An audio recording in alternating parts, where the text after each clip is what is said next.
All right. Whoa. So today I'm going to be reading Laws Concerning War. Okay.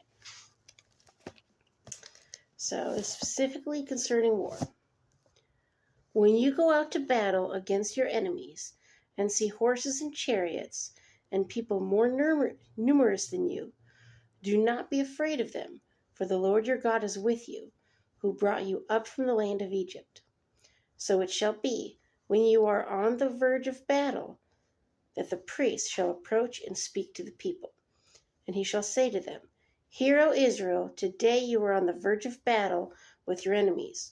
Do not let your heart faint, do not be afraid, and do not tremble or be terrified because of them. For the Lord your God is he who goes with you, to fight for you against your enemies, to save you.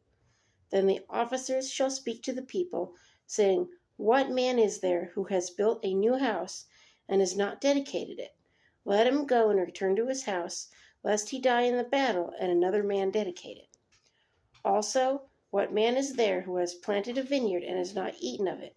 Let him go and return to his house, lest he die in the battle and another man eat of it. So, they wanted only the bravest, okay? If you were like, I'm not ready to die, then you were out, okay? And what man is there who is betrothed to a woman and has not married her? Let him go and return to his house, lest he die in the battle, and another man marry her. The officers shall speak further to the people, and say, What man is there who is fearful and faint-hearted? Let him go and return to his house, lest the heart of his brethren faint like his heart. Because it's kind of contagious. You see somebody scared, then you're going to be like, maybe I got something to be afraid of, And so it shall be, when the officers have finished speaking to the people, that they shall make captains of the armies to lead the people. When you go near a city to fight against it, then proclaim an offer of peace to it. And it shall be that if they accept your offer of peace and open to you, then all the people who are found in it shall be placed under tribute to you and serve you. Okay? So it's like, here's peace. We don't want to fight. We'll be your servants.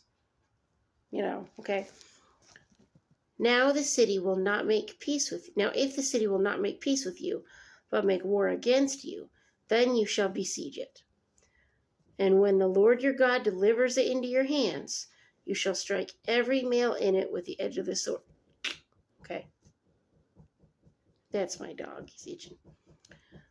But the women, little ones, and livestock, and all that is in the city, all its spoil, you shall plunder for yourself, and you shall eat the enemy's plunder, which the Lord your God gives you.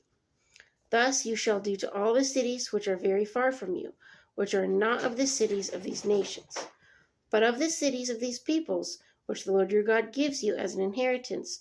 You shall let nothing that breathes remain alive. But you shall utterly destroy them, the Hittite, the Amorite, the Canaanite. I know the Canaanites were a big enemy of the Israelites, and the Perizzite, and the Hivite, and the Jebusite, just as the Lord your God had commanded you.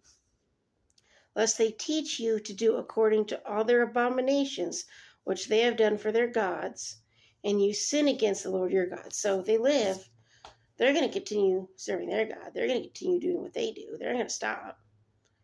And so the Israelites were going to go, well, maybe we can try and be like them, When you besiege a city for a long time, while making war against it to take it, you shall not destroy its trees by wielding an axe against them. If you can eat of them, do not cut them down to use in the siege, for the tree of the field is man's food. Only the trees which you know are not trees for food you may destroy and cut down, to build siege works against the city that makes war with you until it is subdued. So it's like you don't want to be wasting the food, okay? So that was the laws concerning the war. I found it interesting that they had, kind of about not wasting food in there too. But, but they could take plunder, and even today, it's called prisoners of war. You go to war, you can take prisoners. It is what it is. But, not saying it's right or it's wrong. I'm just saying this is what it is, So, but anyway, if you got any extra input or any thoughts on the matter or any knowledge that maybe I don't know about this stuff, feel free to let me know, right? I always like learning new things. Peace.